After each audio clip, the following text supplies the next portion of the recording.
A realidade é que as empresas precisam e o cliente demanda um vendedor consultivo, né? Tem vários dados de mercado, né? Falam assim, o cliente hoje ele pesquisa muito mais online antes de falar com o vendedor. Quando ele vai falar com o vendedor, ele tem expectativa que o vendedor seja especialista no produto e no negócio que ele está falando.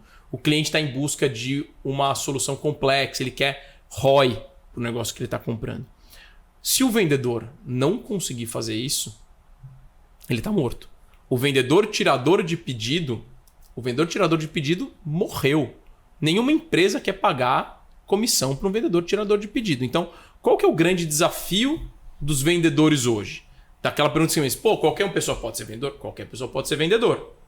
Só que se você for um vendedor que recebe um lead via inbound, que um SDR agenda ele para você não fez nada. Esse cara entra na ligação, você faz uma demonstração padronizada do sistema, né?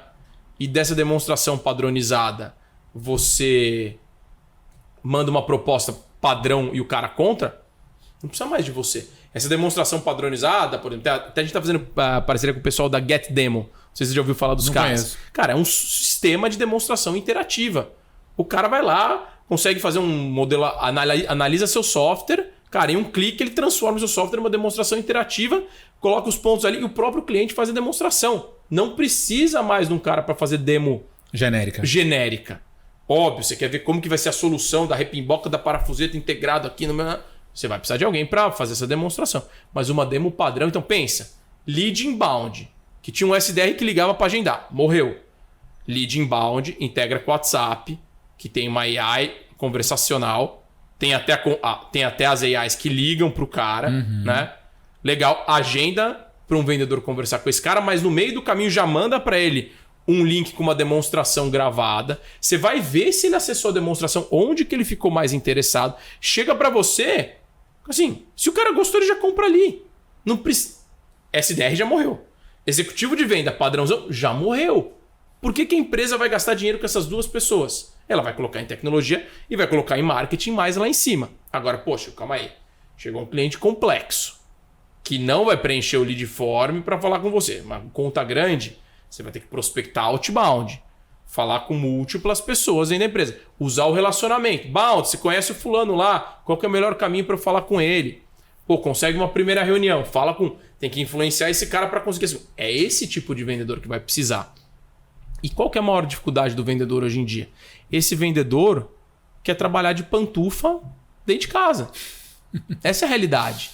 Tem um dado de uma pesquisa que saiu recentemente da Salesforce falando que 68% das vendas elas são impactadas presencialmente. É bem um terço. 33% das vendas são 100% online. 100% venda remota. De times de inside sales. Exatamente. 33% é feito 100% remoto. 33% é 100% presencial. Não tem call, não tem vídeo. É presencial, vai lá visitar o cliente. E o outro terço é você fazendo uma mistura disso. Prospecto, faço uma call, faço uma reunião virtual, faço reuniões presenciais com o cliente. Ou seja, se você quer vender, você vai ter que tirar a pantufa, colocar uma calça e visitar o cliente no mundo real. Só que tem uma leva de vendedores que começaram a vender em 2019, 2020, que essa galera quer estar lá em Caraíva, na Bahia, com a internet pegando mal e querendo vender. Vender para lead inbound.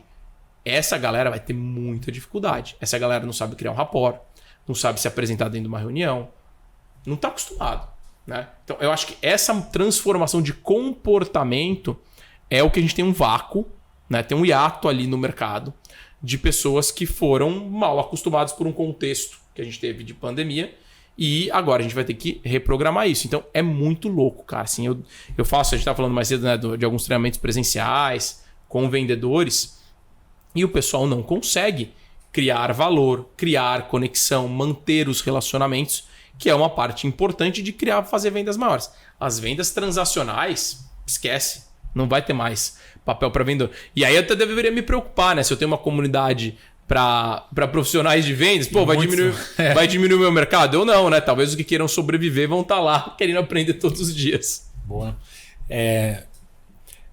Dentro desse contexto de que um terço das vendas são feitas presencialmente, um terço são feitas de forma híbrida, Como é que você enxerga esse movimento de times que trabalham de forma remota, né?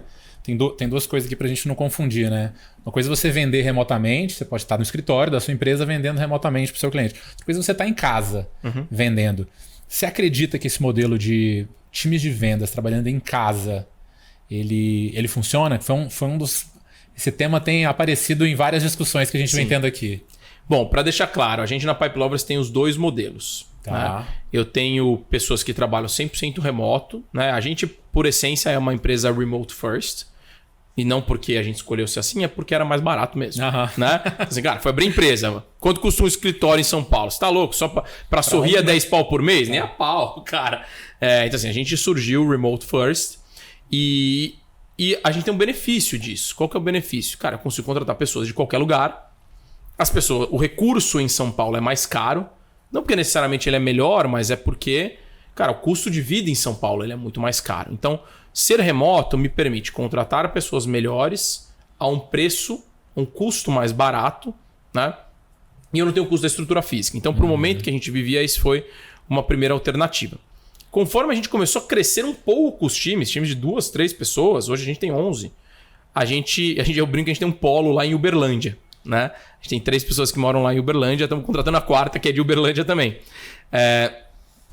O pessoal falou, Pagotto, será que dá pra gente pegar um coworking aqui pra gente trabalhar junto? A coordenadora lá do time fez essa provocação. Eu falei, legal, vamos colocar o coworking, vocês vão 3 vezes por semana, até que agora o pessoal vai todo dia lá pro coworking. E eles viram um impacto enorme na troca de conhecimento. Assim, foi muito positivo. Então, sim, dá para você ter um time de vendas remoto.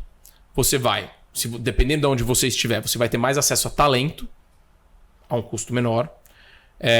Você vai ter menos custos fixos de estrutura, né? E aí você vai perder o impacto positivo de estar presencialmente. Então, é um trade-off. No final, eu acho que você tem que olhar como que essa operação sobrevive, né? Tem grandes exemplos de empresas que vivem no modelo 100% remoto, né? Se eu não me engano, o Pipefy, por exemplo, é uma empresa que é 100% remota globalmente. Desde sempre foi assim, né? Essas empresas hoje todas têm escritório. Tem empresas que, não, aqui é todo mundo presencial e funciona muito bem presencial. Cara, é óbvio que o presencial é melhor. Não tem como ser pior. Você está do lado da pessoa. A informação flui muito rápido. Tem um estudo de um cara, não lembro se foi do MIT ou de Harvard, falando que quanto maior é a distância entre as mesas, diminui a colaboração.